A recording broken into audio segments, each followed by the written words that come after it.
All right, so I'll just try to kind of give you guys kind of an off-the-cuff, see what kind of happens. So one of the, I was going to talk about creating other avenues for respect on campus. For instance, I was the drum captain for the Marching Southerners. That's like one of the biggest organizations on campus. It has over 400 people in the band. So in a way, before I started the club, I was already 3 years in. I hadn't really done any activism. I started realizing that secularism was kind of important to me and looking for an organization that fit me. So I decided, hey, I'll just start this club I found online. It sounds really cool. It's the Secular Student Alliance. So I think it helps just to go ahead and like have a background on campus of having respectful kind of interactions. Basically, three big avenues toward building respect. Three main kind of categories of people. When I look back on my time with the SSA, I can really pinpoint three different categories of people that I communicated with on a daily or weekly basis that helped build some respect for the club. And those were ways for not just me, but everybody in the club either to be involved on campus. And so those three avenues are the SGA, they are other campus organizations, and they are local communities, other organizations that are already in place, places where your club can connect into.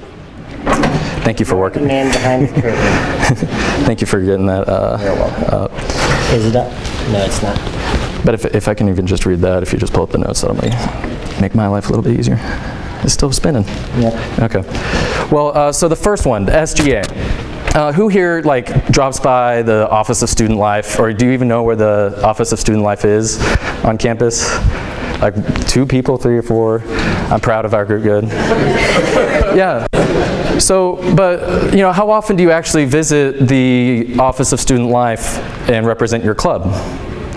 I made a point of that first year to drop by the Office of Student Life and say, hello, SGA President, Jesslyn this year. And I said, hey, how was your week? And I said, you know, how can we help the next SGA event? Is there anything we can promote this week? And you start to find that reciprocal relationships become very important. The SGA is kind of going to give as much as you take.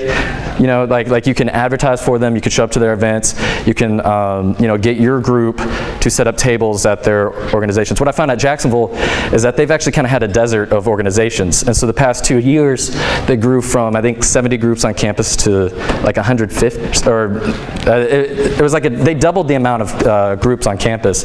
And so I was really proud that our club was able to join in early, and then all of a sudden, after only a year of existence, we were one of the old clubs that had it all down already. So that's one way, that's one avenue, is the SGA. The other one is other campus organizations. I'm really proud again to say that SSA JSU, the Secular Student Alliance at Jacksonville, we've co-hosted a number of events with other groups. Right after the Women's Day March, we held, or we were co-sponsors with the JSU College Democrats, WISE, and JSU Students for Equality. We got about 50 or 60 students together to discuss ways to carry that momentum forward after the inauguration of our 45th president. Let's see. If it's moving now, that means we're doing good. All right, so that was the second avenue, was other campus organizations. And I really wanted to make sure that we mentioned kind of defying negative stereotypes. Getting worked up seldom kind of fixes your problems. If you go up to an SGA president and say, hey, why are people taking down my flyers? Why did somebody write that on us? Try to give the SGA the benefit of the doubt. Oftentimes, they're just trying to do their jobs, try to get through the week. They're students too. You know, anything that you're dealing with, they have to deal with 100 other groups, and you're just part of the problem. We aren't entitled, as the SSA, to get any kind of special treatment, right?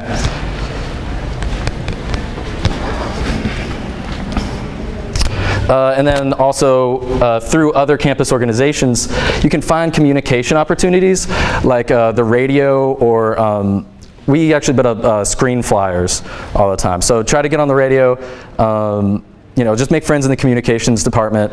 They're often looking for organizations to come in and just become more integral to what they're doing. Because the better you do, the better the campus is doing. And it really helps the president of the campus when they pray in front of 500 people, if they can point to an organization like yours and say, well, we also have secular organizations, we'll step back next time, sorry. So the better you do, the better campus is doing. Let's see, Unity Day. All right, local community organizations. The biggest point here is that I want you to think about working with both secular and religious organizations. In this talk for cooperation, we're not trying to change people's minds. We're trying to be an active and beneficial part of the community. And that can't be just on campus. It needs to be both with the group. So, sorry, in the entire city. So in Jacksonville, we're in the most religious state in the nation, I think 82% with a high religiosity rating. And we're in a rural area. By the way, it was renamed from Benton County. Benton was against slavery, and they renamed it Calhoun County for John Calhoun, who supported slavery. So that kind of tells you the background of the area that we're in. And a lot of the leadership now was against the civil rights movement in the 60s. So the young folks back then. So we're kind of limited in our secular opportunities, the strictly secular opportunities. So while we try to do things on our own, it helps to form partnerships or friendships with other groups. There's an organization called the Central Food Bank of Alabama, which our faculty advisor, Dr. Steven Sakalas, who's here today, kind of helped us get in. So every month we partner with, so the food bank is actually a secular organization, but it's mostly staffed by volunteers from churches, and they like to say, we're doing God's, Jesus' work. But when we work together with them, we're able to share our reasons for being there and say, it's actually my lack of belief in God that says we only have this one life to live, and to do service for others is the best way for everybody to succeed. I'm so sorry, I almost wish anyway. There's other groups, though, that you need to be aware of in your area. Is everybody part of like just kind of a venting Facebook group? Does everybody know one? I'm part of one, and it's private. It's called the Godless Heathens Opposed to Senseless Theologies. GHOST is what it stands for. And I send people to that when it's obvious that they have a lot of past or a lot of luggage that they're trying to bring from religion. But try not to let that become what your club is. I talked to people who used to go to, let's see, UNA. They had a secular student alliance, and I know this is anecdotal, but when they had gone to their club, all they did was talk about how much they hated religion, and that turned them off. This was an atheist who was turned off from the secular student alliance. So try not to let your club become strictly venting. There are other ways to do that, setting up other ways. Is it okay? Can anyone see stuff on the screen? It's dark. That's okay. I'd rather use. We just need the notes. Yeah, I can do the rest from the notes now. All right. Appreciate it. Yeah, and we'll take a little bit of time before the next one. Yeah. Oh, it went dark again though. There we go. Hey, it looks like it should if it was up. No. All right. Okay, and then some of the last points I wanted to make, well, not really points. I wanted to make sure we had our definitions straight about what cooperation is. So I kind of Googled it. So Google says that cooperation is the process of working together toward the same end.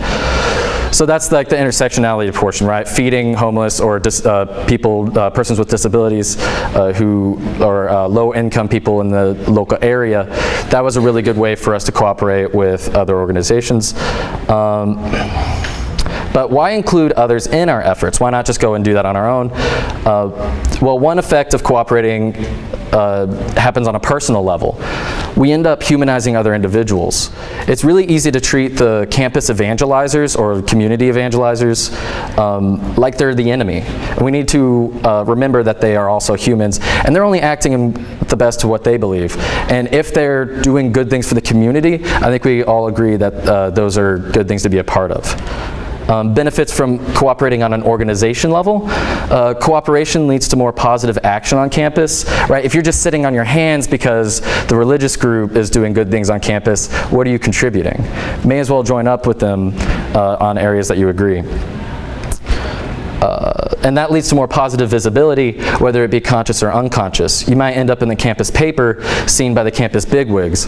Like we had 6 people sit behind the campus president at an inclusivity meeting, and he turned around and said, "Hey, nice to meet you." And I was able to say, "Hey, I'm the president of the Secular Student Alliance here at Jacksonville State. It's a pleasure to meet you. I'm glad to welcome you to camp." He's a new president. So I was able to say that and kind of hold that clout of representing a respectable organization on campus. So your success means the university's success, and they love that. And I want us to think about measuring cooperation in terms of what we produce with organization. So if you're setting goals to cooperate with other people, think about what you've actually produced. Think about the actions that you've done, and that's how you kind of measure up how much did we cooperate this year. And that co-production leads to respect, which is the topic at hand. So defined by Google again, respect is a feeling of deep admiration for someone or something elicited by their abilities, qualities, or achievements. I don't really like to think about it so much in that sense. I think about respect as caring enough to think about others' feelings before acting. That sounds kind of wishy-washy, but let me explain. If we can get campus leaders to think about secular students every time they're about to make a decision based on religious influence, you will have gained their respect. That's why I like that definition, because the more you're on their mind, the more they're saying, "Man, I wonder if the secular students would be okay with that," or "I wonder if this would offend somebody on campus," before they make a statement.